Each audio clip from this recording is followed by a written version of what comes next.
Some stories begin with hope. Mine began with survival. From the chaos of Detroit's streets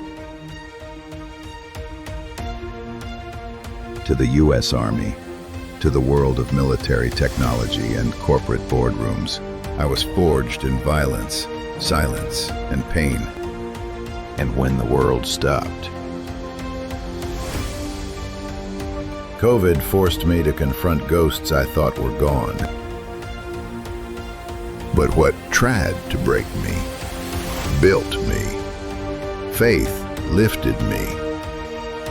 Love sustained me. And pain became my new foundation.